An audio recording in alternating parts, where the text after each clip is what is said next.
राहुल देव जी अगर ऐसे ही hard stand रहेंगे तो फिर बात की गाड़ी आगे कैसे बढ़ेगी, बताइए। आंदोलन जी क्यों नहीं किया? आदरणीय संजू जी बोलने का अवसर देंगी तो मैं कुछ निवेदन करूं। मुझे बहुत दुख है कि इस तरह के शब्दों का प्रयोग यहाँ हुआ, और मुझे दुख है कि आज हमारी मित्र मीनाक्षी लेखी ने भी इन शब्दों का प्रयोग किया। आप तथ्य तो अभी छोड़ दें, सत्य क्या है, तथ्य क्या है, स्थितियां क्या हैं, लेकिन सार्वजनिक रूप से इस तरह की बातें करना एक मंत्री को और सरकार के मंत्री को शोभा नहीं देता, और खास तौर पे एक ऐसे वर्ग से जिसके आप हितैषी होने का दावा करें, उसके लोगों को ये संदेश नहीं देना चाहिए। ये बहुत दुर्भाग्यपूर्ण है और मैं बहुत चकित हूं कि इस तरह के शब्दों का प्रयोग किया गया। अगर यही रुख रहा तो जो आपने पूछा है दीपक, इसका सीधा मतलब है कि सरकार चाहती ही नहीं कि वो इसको सुलझाए। वो चाहती है, या उसने ये तय कर लिया है, उसकी समझ में ये आ गया है कि ये थोड़े से लोग हैं, ये ऐसे करते रहेंगे, इनको आंदोलन करते रहने दो, हम अपनी जगह पे बैठे रहेंगे, हमें जो करना है हम वो करते रहेंगे। इससे कोई हल निकलने वाला नहीं है, और इससे ये तो एक संदेह खड़ा होता है कि सरकार हल निकालने चाहती भी है कि नहीं।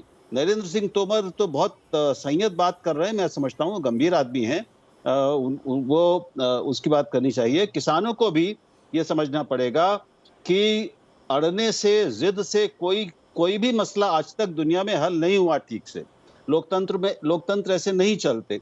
तो दोनों पक्षों को आगे आकर बातचीत करनी पड़ेगी, चाहे वो जितनी लंबी चले। देखिए, हमारे देश में बहुत बड़ी-बड़ी समस्याएं हैं जो कई दशक चली हैं। उत्तर पूर्व के राज्यों की कई समस्याएं ऐसी रही हैं जिन पे कई दशक तक बातचीत केंद्र और उन आंदोलनकारियों के बीच में होती रही, लेकिन उनका हल निकला है, हल निकले हैं। पंजाब में भी हल निकले हैं।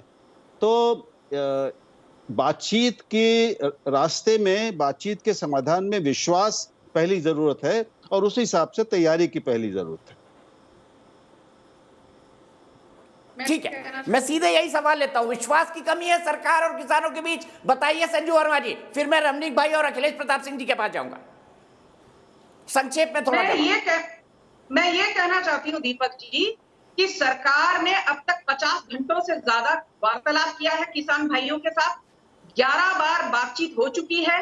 नरेंद्र सिंह तोमर जी ने हाथ जोड़कर कहा कि आप प्रस्ताव रखिए, हम उस पर जरूर सोच विचार करके आपके सामने वापस एक दोबारा प्रस्ताव रखेंगे। पर यह कहना कि माई वे और दी हाईवे, सरकार के सर पर बंदूक रखकर कहना कि आप कोई कंडीशन के बिना सीधा ये कानूनों को वापस ले लो क्योंकि ये काले कानून है, ये तो नहीं होने वाला है। आप यदि हट धर्मी दिखाओगे, आप यदि जिद पर आ जाओगे, तो ये सुन लीजिए कि ये सरकार आपके जिद के दबाव के अंदर आकर कोई निर्णय नहीं लेगी।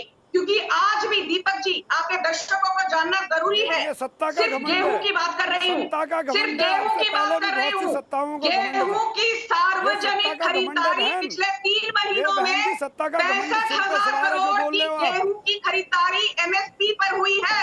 ये देश के नौजवान, देश के किसान देख रहे हैं, जिस घमंड में आप बोल रहे हो।